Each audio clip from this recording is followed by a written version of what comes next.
Oi, pessoal, tudo bem? Bom, como eu vou estar ausente na aula de hoje, eu optei então por gravar esse vídeo explicando a temática da nossa aula, que seria a questão de problema de classe, hierarquia de classe. Como sempre, eu vou gerar os códigos e os exemplos, eles vão estar também disponíveis no Teams.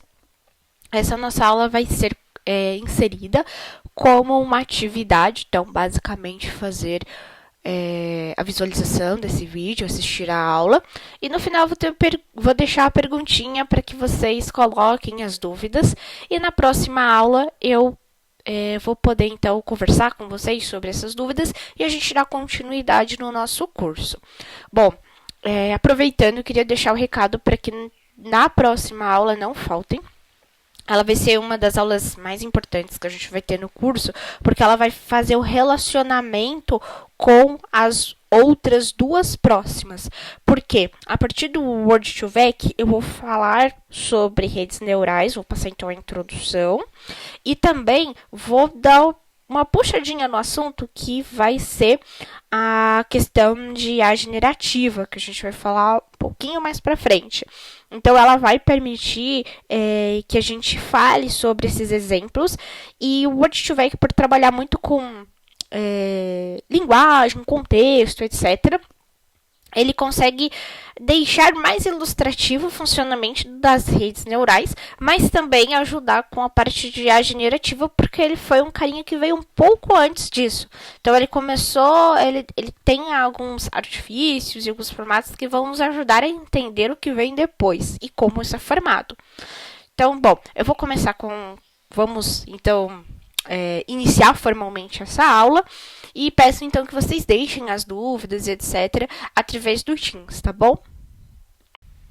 Bom, quando nós falamos da abordagem que está aqui muito relacionada com a questão de multiclasses, uma delas é o 1 versus todos, né? Mas antes da gente começar a falar sobre quais são as abordagens, vamos pegar um pouquinho do contexto.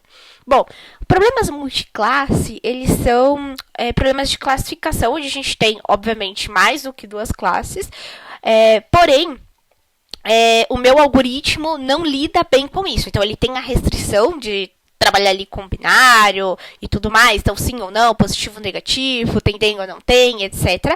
Mas eu quero usar esse tipo de algoritmo, só que eu tenho multiclasse. Então, como que eu posso fazer essa adaptação? Quais são as abordagens que existem, para a gente conseguir lidar com esse algoritmo? Poxa, mas por que eu não vou para um outro algoritmo, para um outro formato, né? Não seria mais fácil? Depende. A gente fala bastante sobre o overfitting e acaba no dia a dia não falando tanto do underfitting. Ele acontece basicamente quando o meu modelo ele não capta muito bem as particularidades dos meus dados. Então, essa é uma das situações. Claro, também tem a situação de eu não ter a quantidade de dados suficientes para conseguir generalizar e tudo mais. Beleza. Mas tem um dos aspectos é quando eu utilizo um algoritmo e as características daquele dado não batem. Então, a gente acaba que o modelo não capta essas particularidades e ele não funciona muito bem. E aí, a gente tem um algoritmo que lida com dados binários, mas que faria isso, faria muito bem isso. Então, beleza, vamos utilizar um algoritmo que lida com saídas binárias, só que eu vou, então, organizar ou obter artifícios para lidar com esse contexto. Tem o multiclasse, mas ele lida com binário. E agora, como que a gente pode fazer isso? Então, daí nasce essa necessidade, então, de solucionar os problemas multiclasse sem tomar outras saídas. E a gente vai ver também, além desses aspectos que são menos automatizados, por assim dizer, ou menos inserido já dentro do algoritmo, né? Ele tem realmente essa característica de ser binário, a gente tem multiclasse. Nós também temos algoritmos que ele tem como se fossem funções, e são funções de fato, que fazem essa adaptação para poder lidar com multiclasse de uma maneira mais não diria automático, mas de forma que não chega pra gente esse sentido, essa visualização, ou a gente não precisa interagir com ele diretamente. Então, o próprio algoritmo cria essa adaptação. A gente já vai ver mais adiante. Por hora, a gente vai começar falando dos problemas multiclasses, onde são abordagens que são mais perceptíveis para nós, ou que a gente precisa verificar formas de lidar e que são visuais, por assim dizer, tá bom? Bom, então assim, de um ponto de vista simples, você tá nesse... a gente está dentro de um contexto que ele é binário, então a gente está atuando com um classificador binário, mas eu tenho várias classes. Beleza, de um ponto de vista simples, você não questiona, por exemplo, você vai adaptar a pergunta que você faz para o seu algoritmo. Você não vai dizer, olha, esse cara é cachorro, é gato, é uma ave. Não, então você tem algumas abordagens que vão te permitir dizer assim, ele é um cachorro? Sim ou não?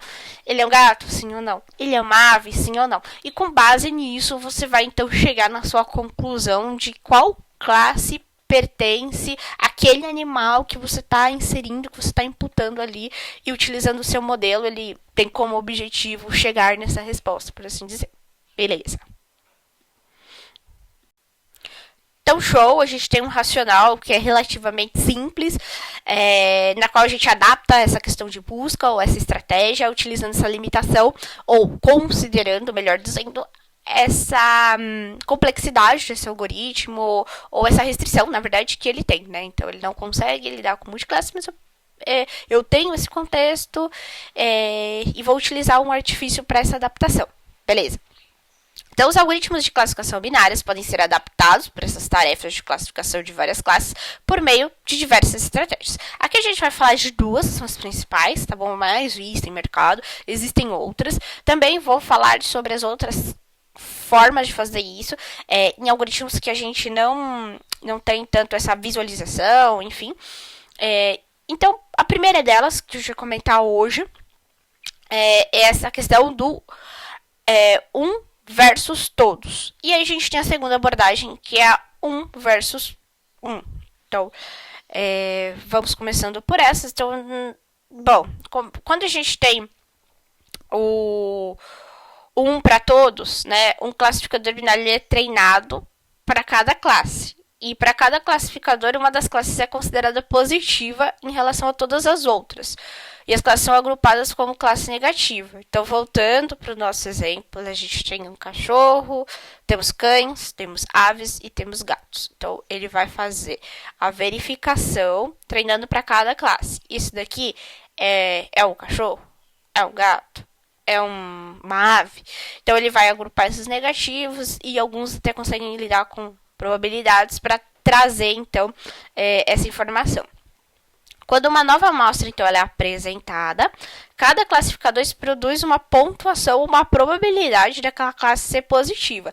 Então, eu tenho treinamentos que acontecem para cada um das classes existentes, cachorro, gato, pássaro, e aí quando eu insiro uma nova informação, ele vai verificar com base em cada um desses classificadores e atribuir, então, a sua nota.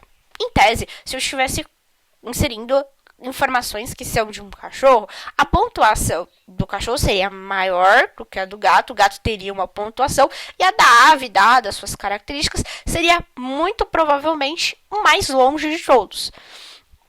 Então, ele faria a votação, e se ele estiver bem treinado, tudo certinho, ele vai trazer, então, que essa informação de cachorro corresponde a cachorro. E nessa lista de probabilidades desse cão pertencer a uma das outras classes existentes, a pontuação maior, obviamente, teria que ser do cachorro. Uma certa pontuação aconteceria em relação ao gato, porque ele sim tem características que são similares, por assim dizer. E a ave não, é o mais distante de todos, teria algo bem distante.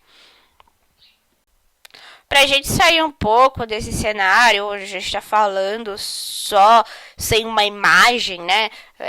Às vezes fica um pouco abstrato tentar enxergar isso.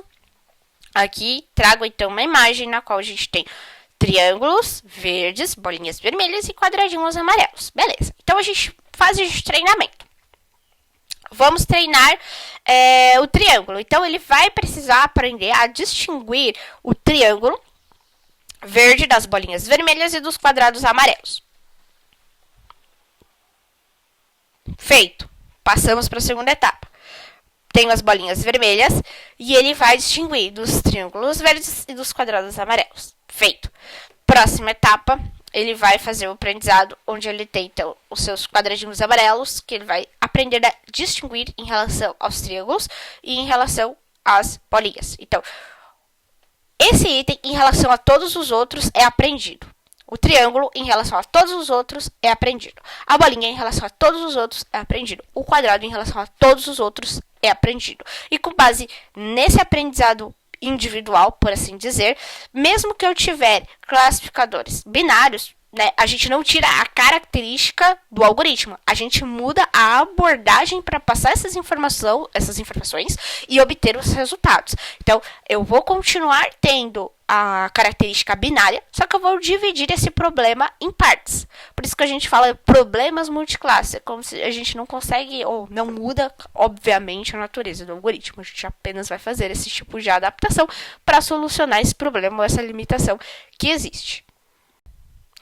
1 versus 1 continua tendo a característica de uma abordagem na qual a gente, de novo, tenta traduzir ou tenta adaptar a nossa pergunta para, trabalhando com um algoritmo binário, ainda assim obter uma resposta quando a gente está no contexto multiclasse. O que vai mudar é a forma pela qual esses modelos podem ser treinados ou como eles vão avaliar um a um os itens para fazer aquela questão do é gato, sim ou não, é cachorro, sim ou não. Então, isso tem uma mudança. Quando a gente fala de quantidades pequenas como essa, cão, gato e pássaro, a gente sente menos, né, obviamente, a diferença ou a quantidade de treinamentos que precisam ser realizados para a gente obter as nossas respostas. Porém, quando a gente vai trabalhar com um volume maior, isso já pesa um pouco. Então, aqui, quando a gente vai para a abordagem 1 versus 1, nessa abordagem, então, o nosso classificador binário, ele é treinado para cada par de classes possíveis. Por exemplo, se houver classes, então classes são combinados 2 a 2. E por que em tese isso é diferente? Vamos lá. Se a gente tem 8 classes, fazendo a continha aqui, que seria do 1 versus 1, na sequência eu já vou apresentar uma imagem para a gente ver como que essa abordagem funciona. Ao invés dele pegar um item como gato e tentar aprender a distinguir das outras classes existentes, aqui ele vai fazer como se fosse uma avaliação 1 por 1. Então, se a gente tivesse aqui 8 classes diferentes, a gente teria 28 treinamentos nessa abordagem 1 versus 1. Enquanto que na 1 versus todos, a gente não tem esse volume tão alto, já que ela vai pegar cada classe e vai comparar com todas as existentes. Então, aqui no caso da 1 versus 1, ela tem exigido um volume maior de treinamentos. Nesse caso, para 8 classes, a gente tem 28 treinamentos. E aqui é uma figura para tentar explicar melhor essa diferenciação ou essa visualização. Lá na nossa figura anterior, quando a gente tinha os triângulos, ali ele fazia a tentativa de distinguir triângulos em relação a bolinhas e quadradinhos. Aqui não. O triângulo, ele vai ser, primeiro, comparado com os quadrados. Beleza, então eu aprendo a distinguir os triângulos avaliando apenas as características do quadrado. Beleza, passo para o próximo. Agora eu aprendo a distinguir triângulos considerando as características das bolinhas. Tá, e somente as bolinhas são trazidas no segundo treinamento.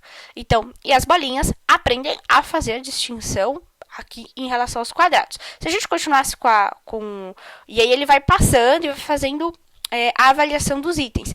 Aqui, se a gente tivesse na figura anterior, né, a gente tinha mais ou menos assim, o triângulo, ele é distinguido em relação a todos. Aí ele já passa para a bolinha em relação a todos, o quadrado em relação a todos. Aqui, nesse caso, o triângulo, por exemplo, ele já precisa passar por 2 treinamentos para conseguir fazer essa diferenciação ou para utilizar essa abordagem. Então, a gente tem um volume maior de treinamentos e ele é analisado classe versus classe. Classes versus uma única classe sempre.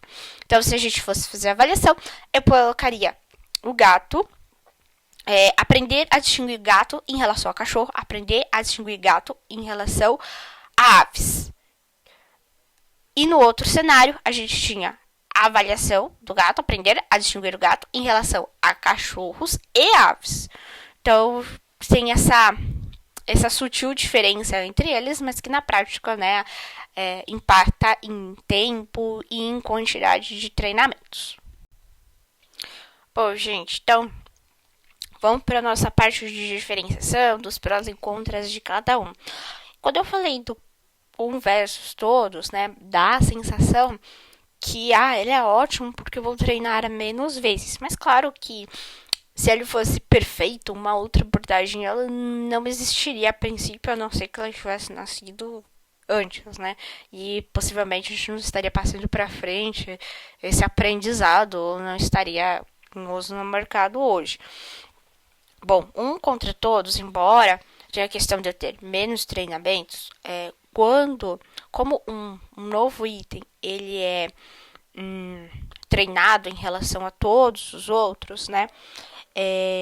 Aqui a gente tem uma questão de escalabilidade mesmo, quando a gente está falando em relação a número de classes, né? Então, justamente esse fato de eu ter um volume menor de treinamentos, um para cada classe, como consequência, eu tenho uma escalabilidade, ele é preferível quando eu tenho um volume muito considerável de classes para lidar. Um ponto positivo dele também é a questão ele é menos sensível quando a gente tem um desbalanceamento entre as classes quando comparado. Quando então a gente tem muitas observações de uma determinada classe em relação a outra, mesmo assim esse carinha consegue lidar bem. Além, é claro, do fato da gente ter uma facilidade de adicionar as novas classes, porque como um item, uma classe, ele é treinado em relação a todas as outras, se eu tiver a inserção de uma nova, como por exemplo, estamos trabalhando com cães, gatos, pássaros. Agora a gente também vai trabalhar, por exemplo, com abelhas, beleza? Bastaria então que eu agora treinasse a classe abelha para diferenciar de todas as outras. E a gente já teria, né, o nosso treinamento ali e a possibilidade de fazer a diferenciação também desse novo elemento de classes que foi inserido no nosso contexto aqui. Mas e esse carinha aqui? Quando que a gente pode usar ele? Bom, o primeiro ponto dele é a questão de simplicidade e também de interpretabilidade. Como ele faz essa avaliação 2 a 2, né? Ou melhor, 1 a 1, no caso, mas a gente sempre tem esse conjuntozinho. Se eu estiver tendo muitos problemas, como entre distinguir uma abelha de um pássaro, eu consigo então pegar esse par, né, esse parzinho, para avaliar o que está levando a esse problema. Então é meio que mais fácil você chegar nesta questão. Um outro ponto é que se a gente for comparar com o formatinho anterior, esse carinha ele pode ser mais rápido em algumas situações. Por quê?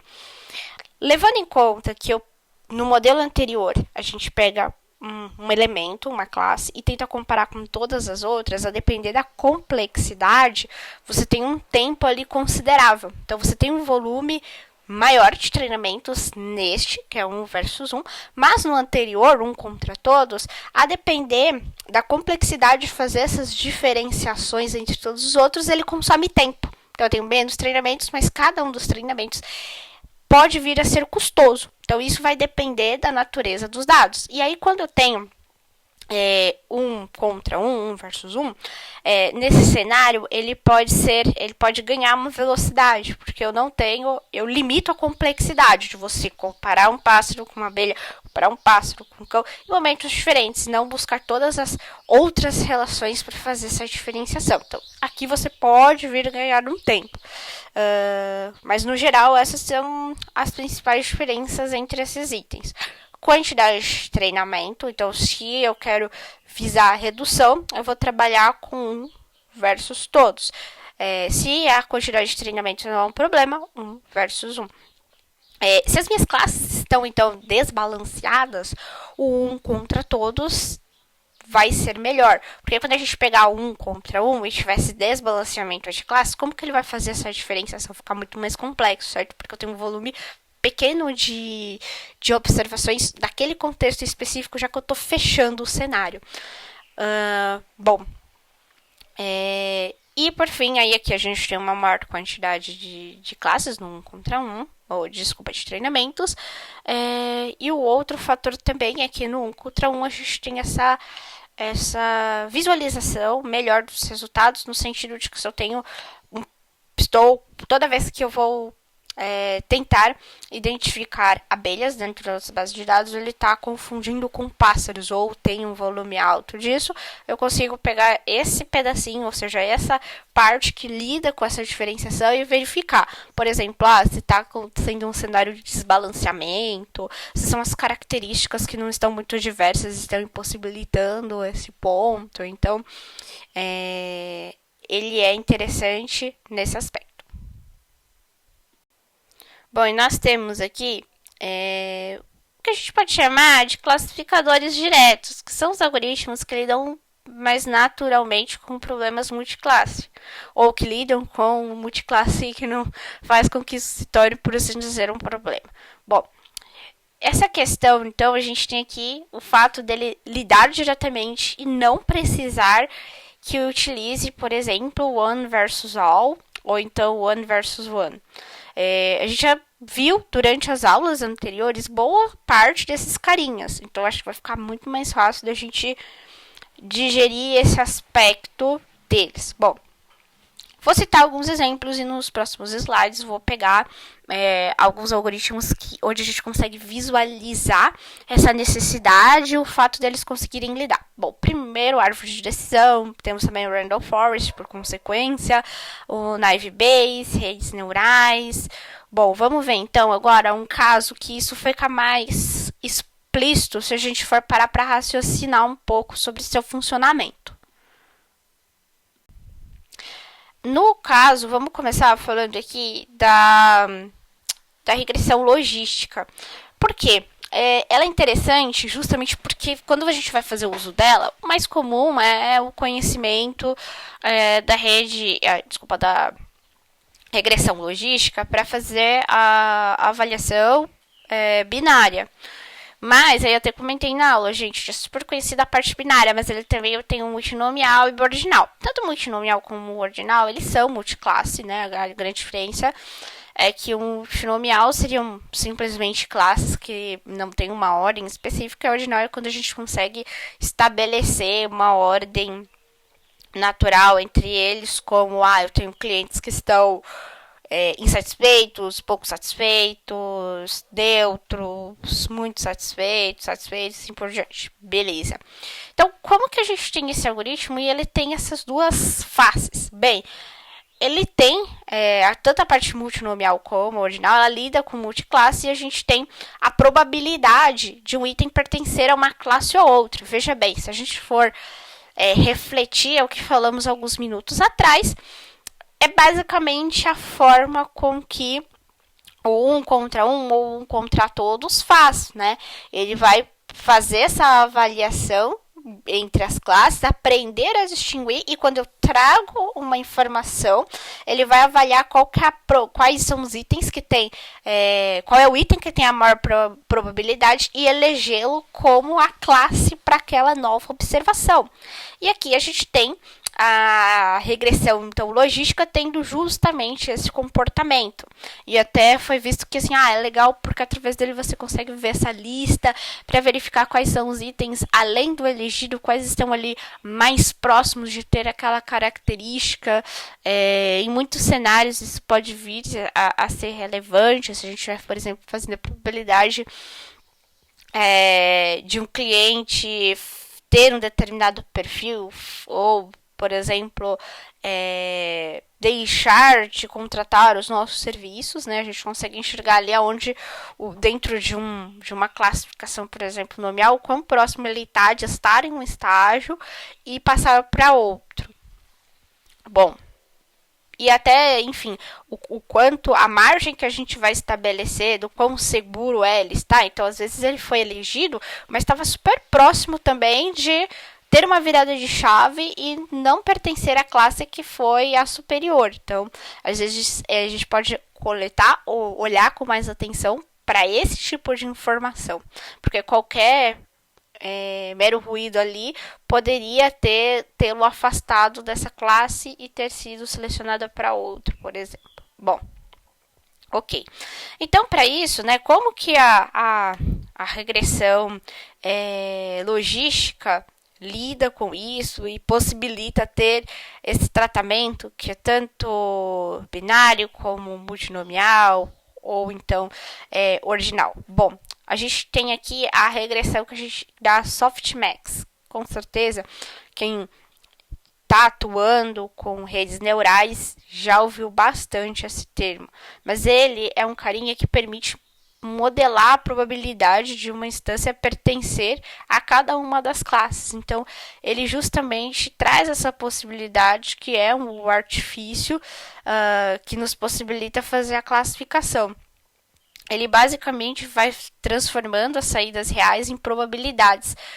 A gente tem então essa função, que ela é quem faz esse cálculo para a gente, e ela é uma generalização da nossa função logística, sigmoide, para o caso multiclasse. Então, é como se, legal, eu tenho a minha regressão logística binária, beleza, está funcionando. Quando a gente vira a chave para um multinomial ou um ordinal, ele vai fazer, então, o uso desse softmax, que vai fazer a vez de análise de cada uma das probabilidades que existem para as classes, né, ou a probabilidade de cada classe, e assim eleger aquela que é pertencente. Além de facilitar ou de já gerar para a gente qual é a saída, né, atribuição da classe, sem que a gente precise utilizar artifícios externos à função principal, por assim dizer, de forma mais manual, talvez, podemos chamar assim, ele também fornece ou permite que a gente imprima, visualize, enfim, essas probabilidades, e elas também, junto com a classe, nos permitam ter tomadas de decisão, ter atenção sobre essa informação, visualizar quais são essas informações que a gente precisa estar talvez mais atento, fazer uma análise mais detalhada, enfim. Então, aqui é só para a gente formalizar e fechar essa visão. A regressão softmax, ela vai modelar a probabilidade de uma instância pertencer a cada classe que seja possível. Então, voltando para o nosso exemplo de cães, gatos e pássaros, ele vai inserindo uma nova observação, ele vai avaliar a probabilidade de ele pertencer à classe de cães, gatos ou de aves. O item com maior probabilidade é elegido a classe para aquele item. Beleza. E aí a grande diferença é que, no caso, a nossa regressão logística, ela já vem meio que embutido esse tipo de artifício para poder não só trabalhar com dados binários, mas também os multinomiais. E como consequência, isso faz com que a gente não precise atuar com 1 versus 1 ou 1 versus todos. Ou seja, a gente não precisa fazer aquela série de diversos treinamentos para conseguir obter aqui o nosso resultado. Tá? E além da regressão logística, como dito, a gente também tem a parte de redes neurais profundas que também utilizam softmax na camada de saída para poder, com base nas probabilidades, exibir então qual é a classe pertencente. Bom, isso daqui, essa parte de redes neurais, eu não vou entrar em muitos detalhes agora, é só um spoiler, a gente já está falando dessa função para pegar o gancho, tá? Mas a gente vai falar certinho na aula de redes neurais sobre ela. Já na próxima aula, eu vou falar um pouco mais sobre cada um desses itens, porque a gente vai ter a aula de Word2Vec, onde eu vou aproveitar para introduzir o tema redes neurais. Mas a gente vai ter uma aula apropriada para isso também. Aí aqui temos o SVM, né? No caso, ele é capaz de utilizar o 1 versus 1, né? Então, ele não, naturalmente, ele não faz o uso do 1 contra todos, né? Aí é uma adaptação da implementação se ela for utilizada. Mas, de forma mais natural, ele é capaz de utilizar o 1 contra 1, ele faz uso disso através do truque do kernel, que é mais conhecido. É o mais utilizado e também o padrão nesse algoritmo, tá? Então, o SVM ele pode utilizar o truque do kernel para mapear os dados em um espaço de alta dimensão, onde as classes podem ser separadas linearmente ou quase linearmente, considerando a questão que a gente já viu de hiperplano, de margens, etc., que ele é super utilizado às vezes quando as classes estão muito próximas ali uma das outras, então por isso esse quase aqui. Isso permite que as SVMs resolvam problemas de classificação mais complexos, mesmo quando as classes não são linearmente separáveis no seu espaço original. Então, como elas estão muito próximas ali, em algumas situações a gente não consegue considerar aqueles dados lineares, que a gente também já viu isso, que ele traça um plano meio diferente. Já vou reforçar esse conceito que a gente falou que faz algumas semanas, mas no geral, só lembrando, o SVM ele pode trabalhar com dados lineares e não lineares. Quando a gente estiver falando de dados lineares, ele é o kernel linear. Quando for não linear, a gente pode trabalhar tanto com o kernel polinomial como o radial, tá? Então, a gente tem essa característica aqui. Beleza, e aí a ideia dele é que em vez da gente calcular a coordenada dos vetores de entradas num espaço de alta dimensionalidade, a gente pode utilizar a função kernel, que é para calcular diretamente o produto interno entre esses valores nesse espaço de alta dimensão. Isso é bastante útil quando a gente tem um número de características muito grande, e principalmente em casos de processamento de linguagem natural. Vamos parar para pensar quando a gente está falando, por exemplo, de textos. Então eu tenho vários textos e eu quero ter uma compreensão do quanto uma pergunta que eu estou fazendo está mais próxima de uma informação que está no documento 1, 2, 3, 4, 5. Beleza. Como que ele vai fazer? De acordo com o modelo, o formato que está sendo utilizado, a gente vai pegar esse texto e vai transformá-lo em coordenadas, e aí a gente começa a enxergar isso como, por exemplo, vetores, beleza. E aí eu vou lançar a minha pergunta, na qual ela vai ter o mesmo tratamento, e a gente vai calcular o produto que eu tenho entre essas coordenadas e a minha pergunta para enxergar qual está mais próximo. Então, assim, quando a gente fala desse universo de palavras, então, assim, qual é a característica, né? E aí a gente até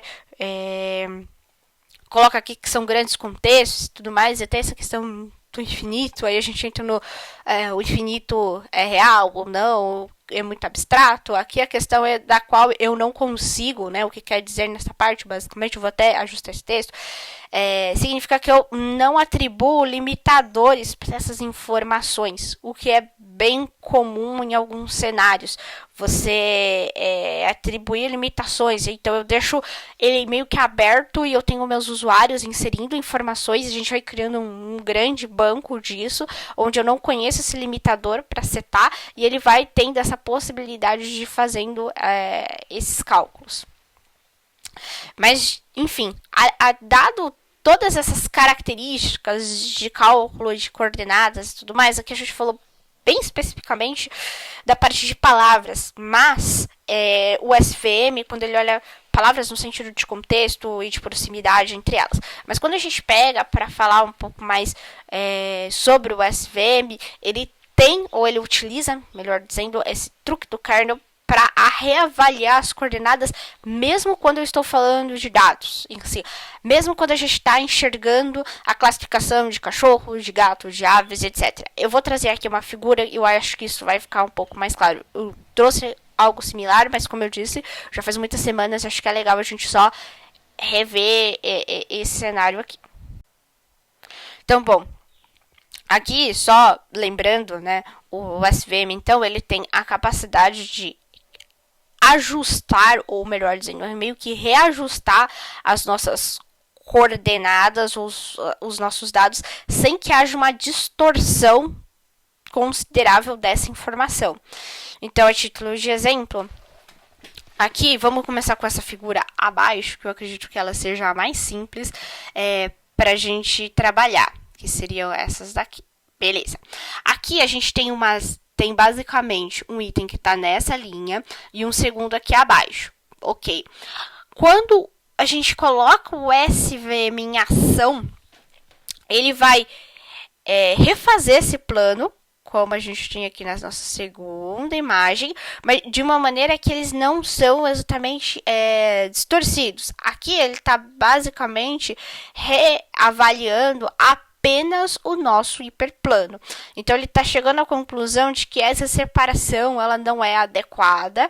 Então, ele refaz para que eu consiga ter um ajuste melhor dessas informações. Todavia, embora a gente tenha um realinhamento dessas informações bem sutil pela imagem, ele continua tendo as suas proporções devidamente mantidas, ou seja, a gente tem duas bolinhas vermelhas que estão relativamente distantes entre si, mas dentro de um plano bem próximo, e as azuis também. Uma outra forma de ver isso é dessa maneira.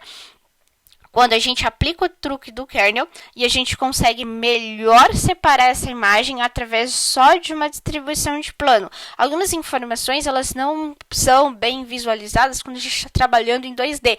Por isso essa figura, além de mostrar como o kernel se comporta, ele traz essa imagem em 3D. E aí a separação nesse caso é feita justamente por essa alturinha que eles colocam para separar aqui as nossas dimensões. Um outro formato que é mais radical, por isso que eu achei pra gente falar por último aqui na imagem, é essa daqui, na qual eu tenho os dados e a gente tem uma série de curvas aqui sendo feitas, né? E aí a gente pensa, pô, como que ele traçou esse plano, já que a gente sempre está falando de hiperplanos? Ele ajusta a dimensão dessas informações dessa forma. Veja que a distância entre cada um dos itens continua em sua devida proporcionalidade, mas a gente consegue visualizar ou desenhar um plano melhor. Então, se eu estiver plotando num gráfico 2D, a gente vai ver dessa maneira. Mas por baixo dos panos, o que ele está fazendo é algo mais similar a esta imagem aqui, beleza? Então, só para a gente fechar esse item, né? Bom, nós temos então a aplicação do One versus One no cenário de SVM. Então, ele atua com isso, com esse aspecto, com esse artifício. Ele é feito por debaixo ali dos panos, a gente não acompanha esse processamento, eu não preciso colocar uma função que o obriga a fazer dessa forma, eu não preciso adaptar o meu modelo para que ele treine 1 a 1 e depois eu consiga ter uma visualização geral com base nesse treinamento todo. Aqui não, ele já introduz esse tipo de conceito sem a gente precisar ficar manipulando as informações, tá? Os exemplos aqui são sim de dados que são binários, mas porque a gente está visualizando apenas a forma com que ele calcula aqui o nosso plano, tá? Considerando a questão de geração desses vetores e, enfim, trabalhando estes cálculos, tá? Então, o SVM trabalha com One versus One para gerar os seus resultados quando a gente não atua com informações binárias. Bom, daí a gente começa, além de todos os aspectos que a gente já viu do SVM, a gente agora tem essa compreensão dessa complexidade adicional. Por isso, muito comumente, o pessoal comenta, poxa, quando eu rodo o meu código no SVM demora. É porque acontece, de fato, muitas coisas por baixo dos panos quando a gente está trabalhando com esse tipo de algoritmo. Além, é claro, reforçando a complexidade que a gente tem para fazer a interpretação dessas informações, porque a gente tem que surgir com todos esses conceitos para conseguir saber como que ele está trabalhando, fora os parâmetros que foram definidos, ter a garantia que eles estão ok, para então justificar os nossos resultados. Bom, Aí agora a gente já pode passar para a hierarquia de classes. Ela vai ser muito mais tranquilo de compreender quando comparado com os demais formatos, porque aqui a gente já veio desenhando a visualização de que eu basicamente avalio as probabilidades de um item pertencer a uma classe e então ela é definida. Ok. Quando a gente fala de hierarquia de classes, é basicamente a forma que a gente está apresentando essas informações, visualizando, organizando, melhor dizendo. Ok, e como que isso funciona? Se a gente for parar para pensar, é como se a gente tivesse uma espécie de árvore, ou isso também pode ser representado utilizando um grafo, muito comum. E aí a gente vai tentar entender as relações hierárquicas que existem em uma classe.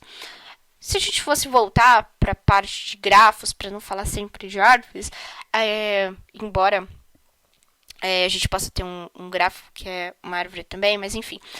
Vamos pensar nas relações que a gente tem dentro de uma rede social, ou melhor, a relação que a gente tem dentro de um marketplace do perfil dos meus clientes. Então, quem compra um determinado produto também compra um segundo, enfim. Dito isso, a gente vai ter um perfil, então, a Maria, um perfil X, no qual ele vai avaliar qual é a probabilidade da Maria comprar um item. Beleza, ela comprou, legal. Qual que é, dado esse fato, qual que é a probabilidade dela comprar um segundo ou outro? Comprou, fato. Então, a gente vai percorrendo um caminho de acordo com ações que já aconteceram ou até mesmo de acordo com probabilidades. A gente tem ali as informações, né, histórico, que vai ser a nossa base de treinamento, por exemplo. E aí a gente quer gerar 3 novos itens possíveis de compra. Então a gente faz esse treinamento, legal. Aí, para a gente chegar na conclusão de quais são os outros 3 produtos, a gente sempre trabalharia com a probabilidade. Então, qual que é a probabilidade da Maria comprar uma sandália, dado que ela comprou uma bolsa? Ok. Aí, qual que é a probabilidade da Maria comprar um tênis, dado que ela comprou uma bolsa? E qual que é a probabilidade da Maria comprar um chinelo, dado que ela comprou uma bolsa? Beleza, o que venceu aqui foi a sandália. Considerando que a Maria comprou uma sandália, qual que é a probabilidade dela comprar uma nova camiseta? X. Qual que é a probabilidade, dado que ela comprou uma bolsa, uma sandália, dela comprar um tênis? Y. Considerando a probabilidade dela, fato que ela comprou uma bolsa e uma sandália. Qual que é a probabilidade dela comprar uma saia?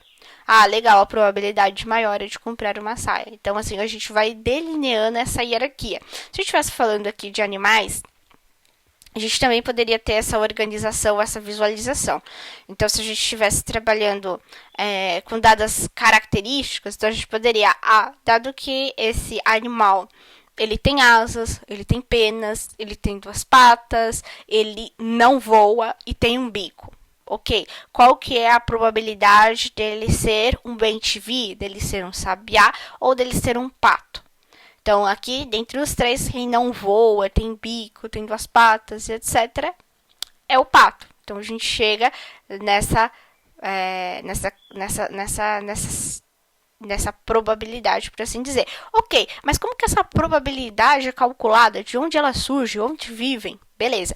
Aí entra a forma que a gente modela essa distribuição probabilística, que aí seria, por exemplo, utilizando modelos bayesianos, distribuição gaussiana e assim por diante. Então, eu utilizo um algoritmo para que ele possa estabelecer essa relação de classe, de probabilidade, utilizando esse modelo probabilístico hierárquico. Ou seja, a gente tem 2 elementos: a consideração da existência de uma hierarquia e o segundo é o modelo probabilístico que calcula quem está dentro de cada ramificação dessa árvore, ou desse grafo, ou dessa representação hierárquica que a gente está atuando, tá? Eu vou colocar códigos de todos os itens que a gente viu até agora. O one versus one versus all, e essa parte de hierarquia de classes. Para regressão logística e SVM, a gente já viu bastante, são itens que estão mais por debaixo dos panos, né? Então a gente já teve aulas específicas, eu não vou inserir código para isso. Mas esses outros 3 elementos que são novos e que a gente consegue visualizar o seu funcionamento, eu vou trazer aqui. Vão estar na nossa pastinha da aula de hoje. Então lá vocês vão encontrar essas informações. Vai estar super comentado. Teve qualquer dúvida, pode inserir na caixinha de perguntas ou na próxima aula, estou super à disposição. Uma outra coisa também que a gente pode fazer é, se houver a necessidade, separar 30 minutinhos ali da aula para a gente tirar as dúvidas, né, que forem colocadas como perguntas, outras que surgirem, ou até se vocês sentirem a necessidade de eu passar o código item a item para reforçar a questão da aula de hoje, eu faço isso tranquilo. A gente pode combinar isso. Podem me mandar por chat ou na próxima aula, comecinho da aula, a gente combina, tranquilo, eu conduzo dessa forma. Bom, aí, voltando um pouco nessa parte de hierarquia de classe, para a gente ir começando a fechar esse tema, nós temos então a parte de representação dessas hierarquias de classe, que podem ser os nossos grafos, que podem ser árvores, enfim. Toda a parte de modelagem, ela acontece, então, de quais são as classes e como elas vão ramificando, acontecem através de propagação das probabilidades, considerando... E elas podem ser para cima ou para baixo, né? E aí a gente decide qual que é a direção dessa classificação. Como assim? Bom, se a gente estivesse falando, pegando o exemplo do pato, né? Nós estamos aqui trabalhando com a família de aves, beleza? E eu tenho, a partir disso, eu vou descendo as características. Tem penas, todos os 3 têm. Bem-te-vi, sabiá e o pato tem penas, beleza? Tem bico, pato, sabiá e o bem-te-vi. Voa, sabiá e bem-te-vi. Não voa. Aí a gente chegou no pato. Ele é o único desses 3 que tem essa característica. Então aqui a gente veio de cima para baixo, do mais geral para o mais específico. E eu também posso fazer isso de baixo para cima. Então eu parto do pato, tá? Pato. Pato, aí a gente tem as características. Voa e não voa. Ele entra na característica de não voa. Tem penas. Tem penas, também entra. Tem bico, também entra. Então a gente... é um pássaro. Então a gente faz também esse caminho, o inverso. E aí, se a gente partisse do voa, o sabiá estaria dentro do voa, estaria dentro do bico, penas, pássaro. Bem-te-vi, voa, bico, pássaro, enfim. Bom, então, a cada nívelzinho que a gente vai avançando, seja de baixo para cima ou de cima para baixo, então, pássaro, tem pena. Então, aqui, para determinar quais seriam, tudo vai indo através das suas probabilidades. Então, a gente vai mensurar a probabilidade das 3 classes e isso vai descendo. Então, ao fim de todas essas avaliações, ramificação a ramificação das probabilidades em relação às classes, as características que a gente tem para estabelecer esse desenho, ou conseguir enxergar esse todo, acontece através, então, de probabilidades.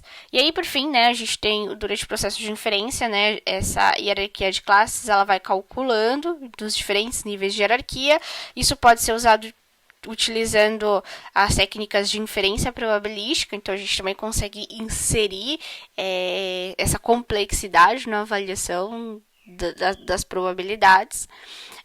E com a base das probabilidades calculadas nos diferentes níveis, de cima para baixo para cima, a gente vai tomar uma decisão final sobre a classe que foi atribuída a essa observação que foi de entrada. Então, isso pode envolver a combinação das probabilidades em diferentes níveis da hierarquia ou a seleção da classe com maior probabilidade. Então, eu posso tanto avaliar todo o caminho que foi percorrido, como também pegar ali o final, né? Então, eu tenho todas as características e qual que é a probabilidade de ser um pato, um sabiá, um bem-te-vi, e com base nisso fazer a minha decisão ali, tomar a minha decisão. Bom, e aí a gente tem, claro, as redes bayesianas hierárquicas, que é a extensão das redes bayesianas, que já lida especificamente com este cara. Então, eles são capazes de entender melhor e modelar essas relações hierárquicas entre as diferentes variáveis. Voa, não voa, tem bico, tem penas e etc. E são, de fato, utilizados para esses problemas de modelagem e previsão, né, entre as variáveis, quando elas têm essa estrutura mais hierárquica.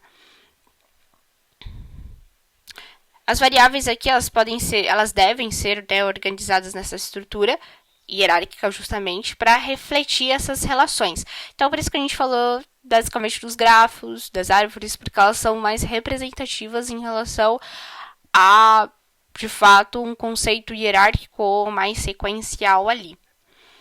Então, se a gente tivesse aqui um exemplo de um diagnóstico médico, né, essas variáveis poderiam incluir os sintomas, eu tenho, né, toda uma rede. Então, eu tenho as doenças, essas doenças elas têm sintomas, existem os fatores de risco e tudo isso pode estar organizado de maneira hierárquica para eu visualizar e, sendo um médico, um tomador de decisão, utilizar isso como uma ferramenta complementar.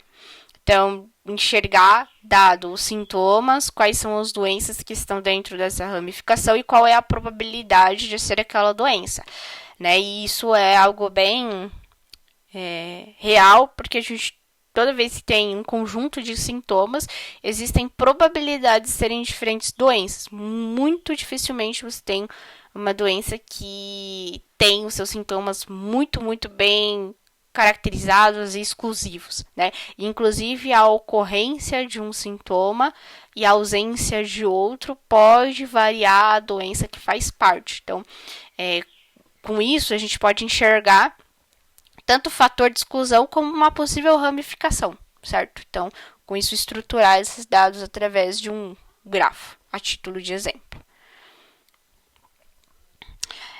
Fechando aqui, então, cada nó representaria uma variável, tá? Para a gente enxergar melhor essa visualização hierárquica. Cada nó representa uma variável, voa, não voa, tem penas, tem bico, etc. E as conexões entre os nós representam as relações probabilísticas. Então, se eu estou falando de um pato, qual que é a probabilidade dele voar, dele não voar? Se ele não voa, mas ainda assim é um pássaro, qual que é a probabilidade dele ter penas, dele ter pelos, por exemplo, e assim por diante. Com base nas distribuições dessas probabilidades condicionais e nas probabilidades propagadas na rede, é possível realizar essas inferências sobre o comportamento do sistema. Então, aqui, sobre as distribuições de possibilidade condicional. Se comprei uma bolsa e comprei uma sandália, perdão, qual que é a probabilidade de eu comprar uma saia? Qual que é a probabilidade de comprar uma calça? Qual que é a probabilidade de comprar uma raquete de tênis?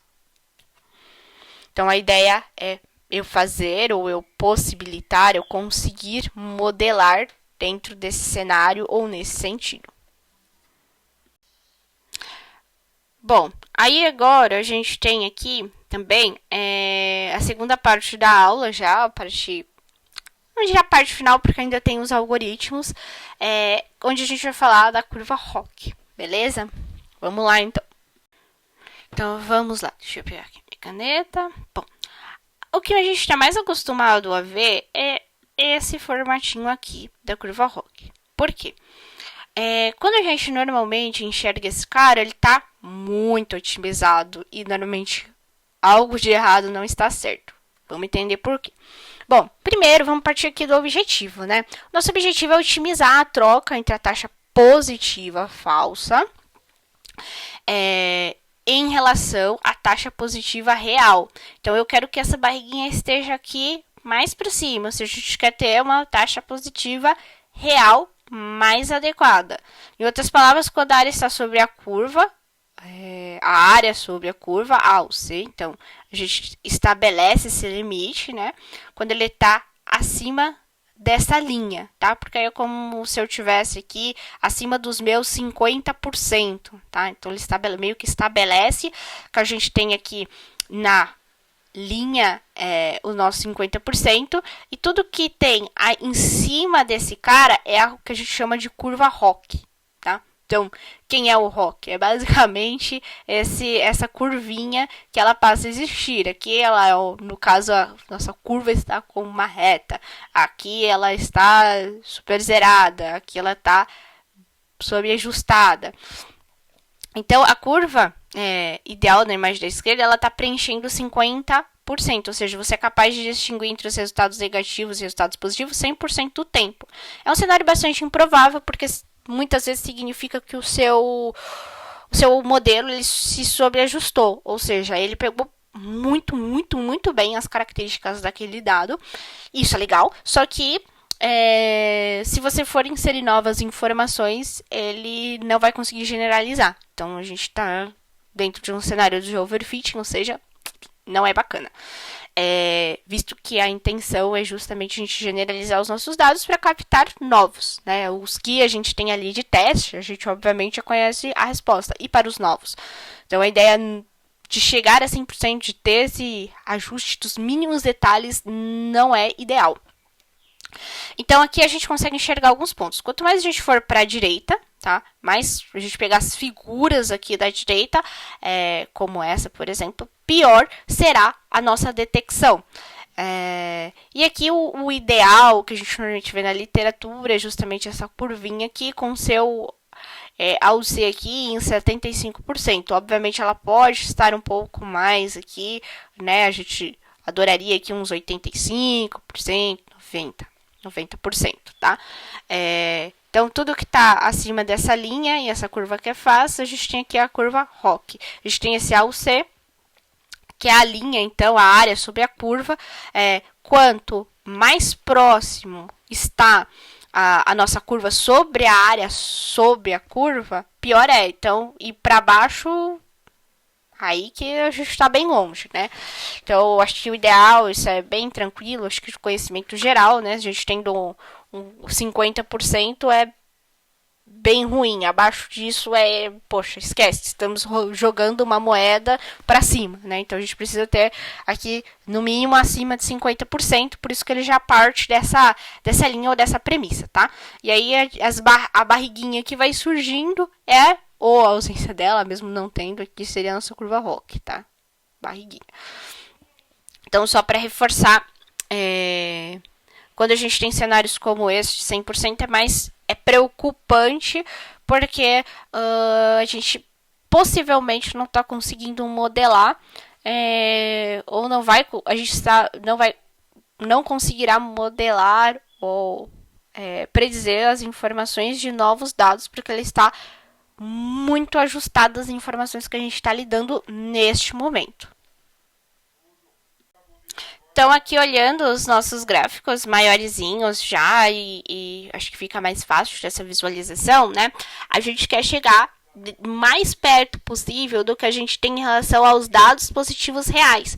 Quanto maior, mais delineada está essa curva, como esse exemplo aqui, mais perto a gente está dos positivos reais e mais longe a gente está dos falsos positivos. Então, aqui a gente tem um 90% bem interessante, que lindo aqui.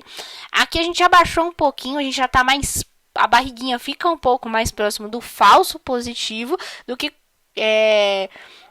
embora a gente ainda, claro, esteja mais próximo do verdadeiro aqui positivo, tá bom? Então, essa é a representação que a gente tem das curvas, tá? O quanto mais próximo daqui, melhor desses verdadeiros positivos. A gente tem que ficar longe desse cara. O que a gente chama desse AUC, basicamente, é a linha que tem ou que determina que os 50... o nosso valor aqui, né? Nesse caso, a gente está trabalhando com um AUC de 100%, aqui 90%, aqui 65%, e o que é chamado de curva ROC é a nossa barriguinha. Então, nesse caso, aqui, esse cara é a curva ROC, esse cara é a curva ROC, esse cara é a curva ROC, beleza? Então, aqui O alce, então, ele está relacionado ao quão próximo a gente está do verdadeiro positivo. Então, aqui a gente está 100% no verdadeiro positivo, aqui 50%, aqui 90% e aqui 65%. Esse é basicamente o entendimento que a gente precisa ter. E é uma forma bem visual da gente enxergar o quanto a gente está acertando de fato, ou de verdade. Se eu estou acertando pouco ou mais próximo aqui desses falsos positivos, beleza? Aqui uma última imagenzinha só de reforço, tá bom? Então, o que ele vai tentar ilustrar aqui pra gente, vai tentar calcular o quão perto eu tô da minha taxa positiva real. E o quão distante, por consequência, eu estou da taxa positiva falsa. Então, em resumo, a gente consegue ilustrar melhor a relação de acertos. Então, quão efetivo está sendo esse meu modelo. Curva ROC é basicamente essa curvinha que surge aqui. E aí aqui embaixo a gente tem o L-State, que é esse acumulativo que a gente tem em relação à porcentagem do quanto estamos próximos dessa taxa positiva. Se está em 75, 80, 90, assim por diante. Quando esse item, ou quando a curva ROC, quanto mais próxima ou mais colada ela está aqui na taxa positiva falsa, pior. E aqui a gente precisa ter um equilíbrio entre um bom resultado, né, subjetivo, e a gente colar aqui em 100%. Então, se eu tiver um alce aqui, uma curva ROC coladinha aqui, a gente tem 100% de taxa positiva real, o que levantaria a atenção em relação a, será que estamos fazendo tudo certo? Será que está correto esse processo? Então, o nosso objetivo aqui é meio que conseguir ter essa avaliação da nossa taxa positiva real, beleza? Bom, aí, nesse momento, deve estar pensando, poxa, professor, mas o que isso significa, então, né? A gente falou lá de acurácia, de recall, de precisão, de field score. Onde que a curva ROC, então, o que ela ilustra, o que ela representa aqui pra gente? Beleza, vamos lá. Como a gente tá falando muito de positivo aqui, né? Eu tô olhando a taxa positiva real em relação à taxa positiva falsa. Beleza. Isso seria precisão? Não, isso não seria precisão, porque a precisão, ela considera a quantidade de verdadeiros positivos quando somado à quantidade total de verdadeiros positivos e de falsos positivos. Então, falsos positivos não é esse cenário, tá? A gente não tá falando de falsos positivos, né? Aqui o TPR, ele vai mostrar pra gente, então, na verdade, aqui todo o nosso contexto em relação a todos os verdadeiros positivos, né? O quanto a gente tem de proporção em relação a verdadeiros positivos e falsos negativos, tá bom? Então, ele consegue trazer melhor pra gente essa relação. Se a gente fosse tentar contextualizar esse cara, a gente já estaria ali dentro, na verdade, do recall, tá? Então, se a gente for pegar ali qual é a relação que o recall faz, qual que é a continha do recall, seria o recall. Por quê? Então, aqui, né, só para formalizar aquela questão, a gente tem, então, o nosso TPR, ele é basicamente o nosso recall. Então, o que a gente está tentando chegar aqui é chegar num recall o mais próximo possível a, entre aspas, 100%, visto as limitações que a gente já viu de 100%, né, que isso não é adequado. Então, a gente tenta elevar essa barriguinha para que ela esteja próximo ali do que seria o nosso recall, ou seja, a proporção de exemplos positivos que estão corretamente classificados como positivos. É legal ter esse conhecimento da curva ROC, porque ela é utilizada frequentemente em desafios e tudo mais que colocam. Então, demonstre a eficácia do seu modelo através da curva ROC. Então, é basicamente ali a mensuração do recall, de você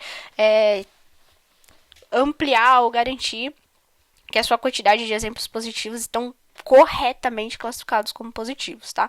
Então, essa também é uma visão bem interessante. Eu estou usando o recall como métrica ou, tipo, tô avaliando a minha curva ROC para ver o quanto ele fica próximo ali desse nosso TPR, tá?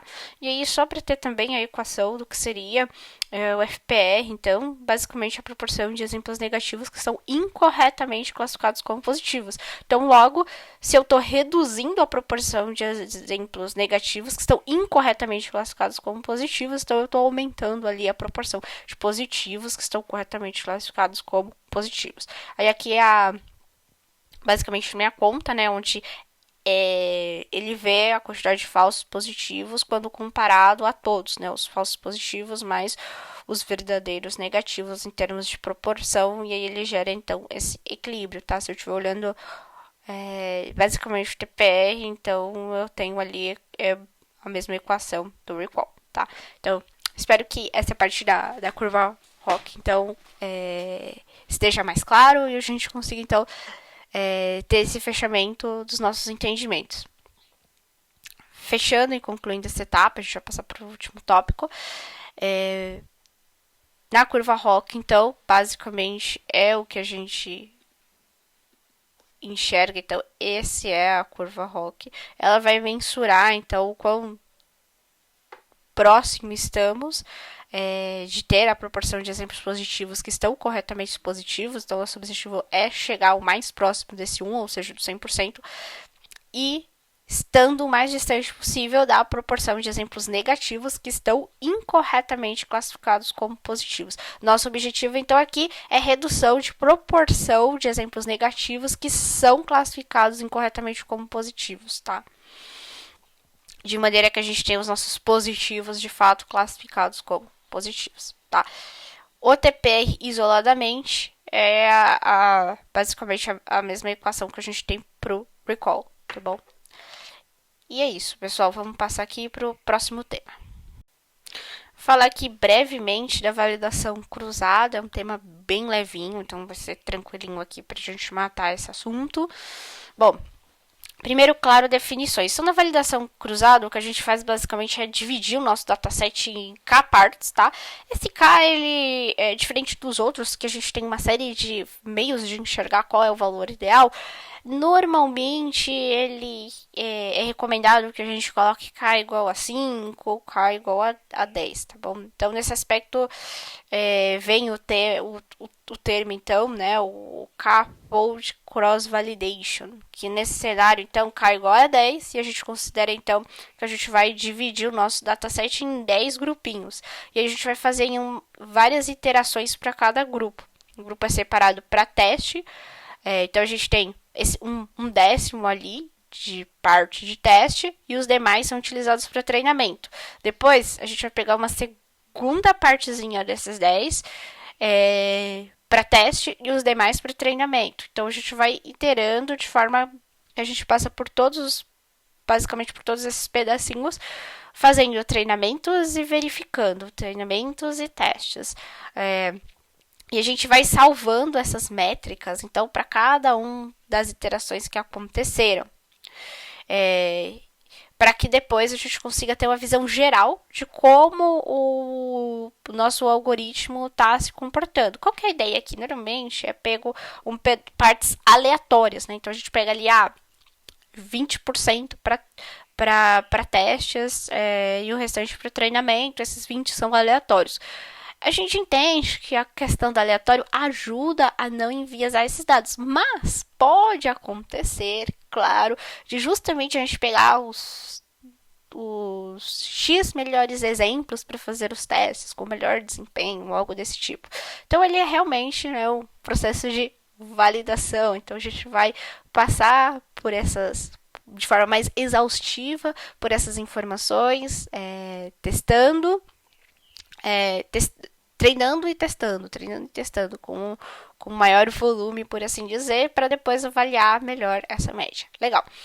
Expliquei, mas não temos imagens, então talvez fique um pouco mais difícil. Aqui a gente tem um exemplo onde foi dividido então nessas 10 partes, e a gente pega então a primeira, leva aqui para teste. Então, treino os demais, testo com esse. Treino todos, inclusive esse, testo com esse. Treino todos, testo com esse. treino essas partes e testo com esse. Então eu vou pegar e vou ir armazenando todas as métricas de cada um dos pedacinhos que foi treinado, testado, para dar sequência então na nossa análise. Tá, então a gente vai ter ali o retorno, né, de um score, que vai ser basicamente essa lista de resultados para cada um dos testes ou para cada uma das iterações, utilizando a métrica padrão do modelo, que normalmente é a acurácia, mas tipo, para modelos de classificação a gente pode utilizar tipo R2, que é o coeficiente de determinação, no qual tipo, um R2 igual a 0 indica que o modelo não explica nenhuma variabilidade dos dados, enquanto o R2 igual a 1 indica que o modelo explica toda a variabilidade dos dados. Então ele vai gerar ali tipo, uma escala de 0 a 1 quanto esse modelo está adequado. Bom, então R2, modelos de regressão, e a acurácia, normalmente modelos de classificação. Bom, para a gente obter o resultado final, a gente costuma calcular a média aritmética entre os resultados individuais de cada teste. Então, tipo, a gente passa por todos, tem uma média ali aritmética para enxergar, na média, como aquele modelo está se comportando. A gente também pode calcular a consistência do modelo entre as iterações para avaliar a variância. Então, basicamente, a gente calcula ali o desvio padrão para saber o quanto, né, desvio padrão, quanto ele está variando em relação aqui à nossa média. Em resumo, se a depender do pedacinho de dados que eu pego ali, se eu tenho um desempenho muito melhor ou muito pior, ou se eles estão mais constantes, que é a ideia, né? Já que eu tô ali pegando diferentes pedacinhos para teste, já tô tendo essas diferenças, e imagina quando eu trouxer dados novos. Então, a validação cruzada ela é muito válida nesse sentido, porque ela já vai nos trazer os indicadores do tipo, beleza, se os dados continuarem dentro dessa variabilidade, o quanto eficaz vai ser o nosso algoritmo, tá? Então, isso é importante. Quando a gente faz treinamento, a gente tem como se fosse um perfil daqueles dados. Se eu vou trazer novos, a ideia não é que os dados sejam iguais, mas que eles estejam dentro daquele perfil. A título de exemplo, estou trabalhando o meu modelo para diferenciar gato, cachorro e pato. Beleza. Quando eu trouxer a abelha, eu preciso treinar o meu modelo para ele aprender a distinguir as abelhas, certo? Então aqui a gente tem um contexto desses dados, a gente tem um perfil desses dados. Se eu trouxer novos, diferentes assim, ele precisa ter. Por outro lado, se eu tiver, por exemplo, uma variação relativamente pequena da informação, como a gente está avaliando o cachorro, e aí eu tenho um cachorro que não tem uma tipo das orelhas, ou que ele tem 3 patas, beleza. Putz, mas está diferente. Ok, mas todas as outras informações levam a crer que é um cachorro. O peso, o tamanho do pelo, o tamanho do focinho, ou seja, principalmente se a gente comparar isso com um gato. Tipo, o fato dele não ter uma das 4 patas não justificaria que ele não é ou deixa de ser um cachorro. Então, essa é a intenção aqui. E, enfim, em resumo, né, a validação cruzada nos ajuda muito nesse sentido, de não ter só ali a acurácia geral e tal, mas a gente fazer ali várias verificações e depois, principalmente, entender esse desvio padrão para ver o quanto os pedacinhos que foram selecionados aleatoriamente, eles estão desviando dessa média. Então, se eu estou oscilando muito o meu modelo, possivelmente tem ali ajustes a serem feitos. Então, assim, ela é uma boa maneira de avaliar como o modelo se comporta diante das variações dos exemplos de treinamento, porque a ideia é a gente ter um modelo, mas ele não vai viver em cima daqueles dados, a gente vai trazer novas observações, e a ideia é que se estiver no mesmo, não padrão não fica legal, mas se a gente estiver dentro ali de um mesmo perfil, que ele consiga generalizar e avaliar isso. Então, é bom usar a validação cruzada para detectar sobreajuste, ou seja, a não generalização de um padrão. E também, no caso aqui, para a gente escolher K, a literatura atua normalmente com K igual a 5 ou K igual a 10, como eu disse. Se o objetivo for uma estimativa mais precisa do desempenho do modelo, um valor maior que K, ele pode ser escolhido só para a gente reduzir a variância dessa estimativa, né? No entanto, isso pode resultar num custo computacional mais alto, ou seja, se eu passo de K para valores mais elevados, eu vou ter várias iterações, vários testes ali, e isso cobra quando a gente fala em formato computacional. Aí, assim, uma segunda definição, só pra gente fechar essa carinha, dada a sua simplicidade, né? Aqui a gente vai treinar o modelo em todos, menos em K1, menos um, né, dos conjuntos de dados. Então, se eu tenho 10 partes, dividi, então peguei um primeiro trechinho. Então eu vou pegar e vou testar, vou treinar, perdão, em 9 partes e vou testar nesse 1/10. Tá? Aqui no nosso exemplo a gente está fazendo uma divisão de 4 partes. Então aqui eu estou treinando eles em 3/4 e testo em. Aqui eu tô só variando o pedacinho, isso é importante, vou obviamente variar, garantir que eu fiz essas segregações e que eu não vou testar 2 vezes no mesmo tequinho de dados ou de informação. Então aqui eu vou basicamente variando a parte que eu vou fazer aquele teste. Então a ideia aqui é a gente poder fazer vezes esse tipo de avaliação para chegar nas conclusões e principalmente na questão de média, desvio padrão, de como o meu modelo está se comportando e garantindo então que eu não estou fazendo o teste, por mais que seja aleatório, justamente naquela parte que ele melhor se adequa. A gente consegue ter uma visibilidade melhor de como o meu modelo está se comportando em diferentes partes do nosso modelo de dados e principalmente como ele está variando quando eu também mudo as informações. Então aqui a gente tem uma noção de comportamento desses dados que vai nos possibilitar depois avaliar se a gente está tendo overfit desse cara, se o modelo não está funcionando muito bem, se ele está tendo sentido até mesmo de subajuste, se ele tá, se a variação do comportamento dele está muito alta em decorrência do teco de informação que eu pego. Então, isso vai nos ajudar a ver se ele está dentro do cenário de dados que eu tenho, o quanto ele está generalizando bem as minhas informações. Então, aqui é como se a parte que a gente faz testes depois, a gente conseguisse ter uma visão não tão geral, mas a gente conseguisse dividir como se fossem grupos de população, por assim dizer, e verificar como que ele se comporta nesses diferentes grupos, para depois eu enxergar se ele tá legal no geral, ou se, beleza, ele se comporta melhor em um dado cenário ou um grupo específico. Aqui a intenção é não que a gente vá selecionar esses dados, mas que a gente divida em K itens, ele faz essa separação, né, a gente atua com essa separação. Ela precisa ser aleatória, mas aí a gente consegue fazer essas avaliações mais estatísticas em relação a comportamento.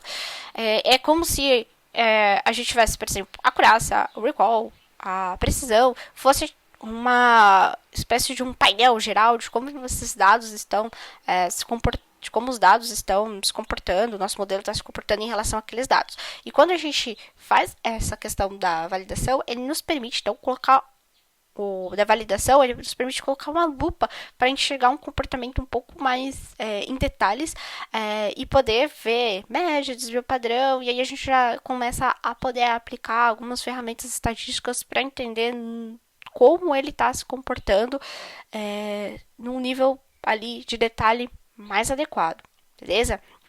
Então, vou subir também os códigos que façam isso, avaliação. Então, só para fechar aqui, teremos códigos para ver a questão de como se comporta os problemas de multiclasse, um versus todos. Também veremos a parte de validação cruzada, que é essa, curva ROC também, para a gente conseguir fechar aqui os nossos temas e ter alguns exemplos. Os códigos estarão no Teams, na nossa pastinha. Subam as dúvidas, podem perguntar. E aí eu vou pegar essas dúvidas. Na próxima aula a gente responde para não ficar tão distante, né? Então eu respondo na próxima aula. E se tiver algum tema que, assim, não ficou muito claro, mandem também na resposta do questionário que eu vou deixar aberto. Que na próxima aula, ao invés de passar tudo, eu faço um resumão ali de uns 20 minutinhos, enfim, do que seria, de quais são os tópicos. E aí eu mesclo isso, eventualmente, com a apresentação do código daquele tópico que teve mais dúvida. Se vocês quiserem também que ao invés de só subir o código, vai estar super comentado, mas que eu fale sobre ele na aula, por favor, respondam na pergunta, eu vou deixar uma pergunta genérica, e aí vocês podem nessa pergunta colocar dúvidas, colocar se vocês querem ver algo na próxima aula, se é legal pôr o código na próxima aula e a gente vê juntos, ou se tem algum desses temas que vocês acham que é importante que a gente volte a falar na próxima aula. E aí eu já elaboro, deixo bem tranquilinho pra gente conseguir passar por todos esses tópicos, beleza? Gente, próxima aula é Word to Vec, muito importante, por favor, compareçam, porque a gente vai falar não só sobre o Word to Vec, mas ampliar um pouco, falar, já dar uma introduzida sobre redes neurais para não ficar muito pesado numa aula só. E também já vamos começar a falar um pouquinho sobre IA generativa, já que o Word to Vec é um dos caras que começam a utilizar os mecanismos que posteriormente foram melhorados e aí sim geraram o que é a IA generativa, beleza? Bom, gente, vou lá deixar os códigos então e vejo vocês na próxima aula, beleza? Tenham todos uma ótima semana. Um beijo, tchau, tchau.